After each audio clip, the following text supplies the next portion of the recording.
Hello, ഇത് exam റീസെറ്റിൻ്റെ episode 3 ആട്ടോ. അപ്പോൾ മുന്നത്തെ 2 എപ്പിസോഡിലും നല്ല റെസ്പോൺസ് ഉണ്ടായിരുന്നു. ഹാപ്പി, കുട്ടികൾ വീണ്ടും പഠിക്കാൻ തുടങ്ങുന്നുണ്ട്, അവർ പഠിക്കുന്നതിനെ കുറിച്ച് ചിന്തിക്കാൻ തുടങ്ങുന്നുണ്ട്. അപ്പോൾ ഞാൻ ഇന്ന് നിങ്ങൾക്ക് വേറൊരു സാധനം കാണും. സാധനം എന്നൊന്നുമല്ല, പക്ഷെ നമ്മുടെ ലൈഫിൽ നമ്മൾ എപ്പോഴും ആലോചിക്കേണ്ട ഒരു കാര്യം, ലൈക്ക് എക്സാമിനും അതൊരു ഇമ്പോർട്ടൻ്റ് ആയിട്ടുള്ള ഒരു കാര്യം തന്നെയാണ്. അതെന്താണെന്ന് ഞാൻ കാണിച്ചു തരാം. നിങ്ങൾ ഈ പൂക്കളൊക്കെ കാണുന്നില്ലേ? ഇതിപ്പോൾ എൻ്റെ വീടിൻ്റെ മുന്നിൽ, മീൻസ് എൻ്റെ ടെറസിമേൽ വെച്ച കുറച്ച് പൂക്കളാണ്. ഈ ബോഗൻവില്ല അല്ലെങ്കിൽ നമ്മൾ കടലാസ് പൂക്കൾ എന്നൊക്കെ പറയുന്ന പൂക്കൾ. ഇപ്പോൾ കണ്ടോ, പല കളറിലുള്ള പൂക്കൾ ഞാൻ ഇവിടെ വാങ്ങി വെച്ചിട്ടുണ്ട്. ഈ പൂക്കളുടെ ബാക്കിലൊരു സ്റ്റോറി ഉണ്ട്. ലൈക്ക് ആ ഒരു സ്റ്റോറി എന്ന് പറയുമ്പോൾ നമ്മുടെ ലൈഫിലും ചിലപ്പം അത് ഒരു നമ്മുടെ ലൈഫായിട്ട് റിലേറ്റ് ചെയ്യാൻ പറ്റുന്നൊരു കാര്യമാണ്. ഇപ്പോൾ കണ്ടില്ലേ, കുറേ ഫ്ലവേഴ്സ് ഉണ്ട്. പക്ഷെ ഇതൊന്നും അധികം കുറേ വലുതായിട്ടൊന്നുമില്ല. ഇപ്പോഴും കുഞ്ഞി സ്റ്റേജിൽ, സ്റ്റാർട്ടിങ് സ്റ്റേജിൽ തന്നെയാണ് ഈ ഫ്ലവേഴ്സൊക്കെ ഉള്ളത് കേട്ടോ. അപ്പോൾ ഞാൻ പറയാൻ ഉദ്ദേശിച്ച കാര്യം എന്താണെന്ന് വെച്ചാൽ, എൻ്റെ വീടിൻ്റെ അപ്പുറത്ത് കുറച്ച് ഒരു ജംഗ്ഷനിലൊക്കെ എത്തുന്ന സ്ഥലത്ത് ഒരു വീടുണ്ട്. ആ വീട്ടിൽ കുറേ കടലാസ് പൂ ഉണ്ട്. മീൻസ് ആ വീടിൻ്റെ ടെറസ്മ നോക്കിക്കഴിഞ്ഞാൽ കുറേ കടലാസ് പൂ കാണാം. അപ്പോൾ ആ കടലാസ് പൂ കണ്ടിട്ട് എനിക്ക് ഭയങ്കര ക്രേസ് എന്നല്ല, എനിക്ക് ഭയങ്കര ഇഷ്ടമായി അവിടെ കുറേ കടലാസ് പൂ ഇതൊക്കെ കണ്ടിട്ട്. അപ്പോൾ ഞാനിങ്ങനെ ഉപ്പനോട് ഇങ്ങനെ പറഞ്ഞ്, എനിക്ക് കുറച്ച് കടലാസ് പൂ വാങ്ങിയാൽ നമുക്ക് വീട്ടിൽ നല്ല രസമുണ്ടാവും, ഫോട്ടോ എടുക്കുമ്പോൾ കാണാൻ, ഫുൾ വളർന്നാൽ എന്നൊക്കെ പറഞ്ഞിട്ട്.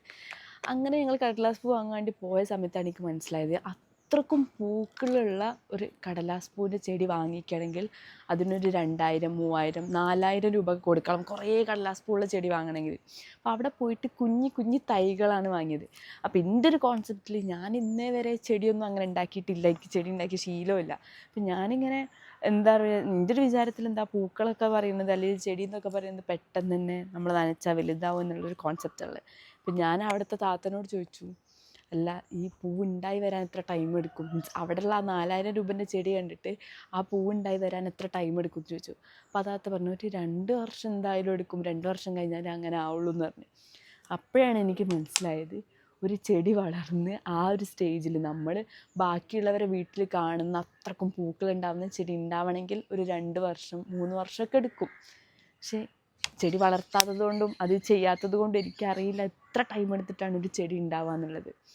അങ്ങനെ ആ തൈ വാങ്ങിക്കൊണ്ടുവന്ന് ഇവിടെ വെച്ച്, ആ തൈ ഞാൻ കണ്ട, മീൻസ് ആ വീട്ടിൽ കണ്ട ആ ഒരു അത്രക്കും വലുതാവണമെങ്കിൽ അതിനൊരു 2-3 വർഷം എടുക്കുമെന്നുള്ളത് എനിക്ക് മനസ്സിലായി.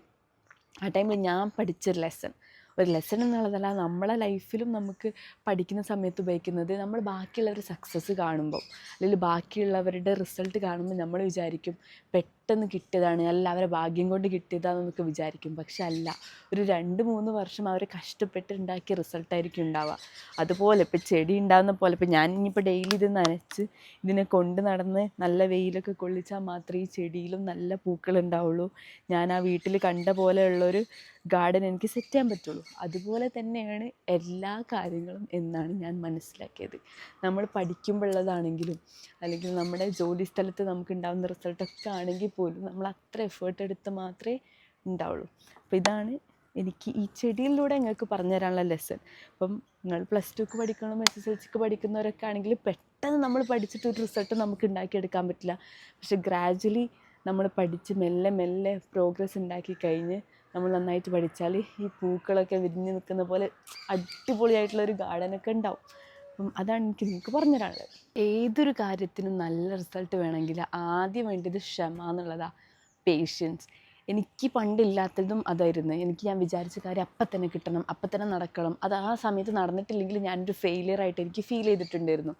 പക്ഷേ അതിൽ നിന്ന് ശരിക്കും മാറിയത് എൻ്റെ റിപ്പീറ്റ് ശരിക്കും എന്നെ ക്ഷമ പഠിപ്പിച്ചു. ശരിക്കും എങ്ങനെ ഒരു സക്സസ്സിലേക്ക് എത്താം, അല്ലെങ്കിൽ ഒരു സാധനം നമ്മൾ ക്രാക്ക് ചെയ്യണമെങ്കിൽ അതിൻ്റേതായ ബാക്ക്ഗ്രൗണ്ട് വർക്ക് വേണം എന്നുള്ളത് പഠിപ്പിച്ചു തന്നു. അപ്പം അതുപോലെ തന്നെ ചെയ്യുന്ന ഓരോ കാര്യത്തിലും അതുണ്ടാവണം. നിങ്ങൾ പഠിക്കുകയാണെങ്കിൽ പോലും പെട്ടെന്ന് പഠിച്ച് ഇന്ന് പഠിച്ച് നാളെ റിസൾട്ട് വേണം എന്ന് വാശി പിടിച്ചിട്ട് കാര്യമില്ല.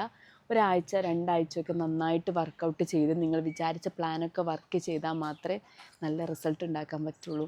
അപ്പോൾ നിങ്ങളൊരു പ്ലാൻ ഉണ്ടാക്കുക, അതൊരു 1 വീക്ക് 2 വീക്സ് ഫോളോ ചെയ്യുക, എന്നാൽ നിങ്ങൾക്ക് നല്ല റിസൾട്ട് ഉണ്ടാക്കാൻ പറ്റും.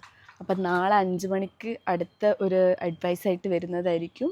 പഠിത്തത്തിൽ പരമാവധി യൂസ് ചെയ്യാൻ വേണ്ടി നോക്കുക. വീഡിയോ മാത്രം കണ്ടിരിക്കരുത്, യൂട്യൂബിൽ അധികം നേരം സ്പെൻഡ് ചെയ്യണ്ട കേട്ടോ. നിങ്ങളെ പഠിക്കുന്ന സമയം മര്യാദയ്ക്ക് നോക്കുക, എന്നിട്ട് നന്നായിട്ട് പഠിക്കാം. ബൈ.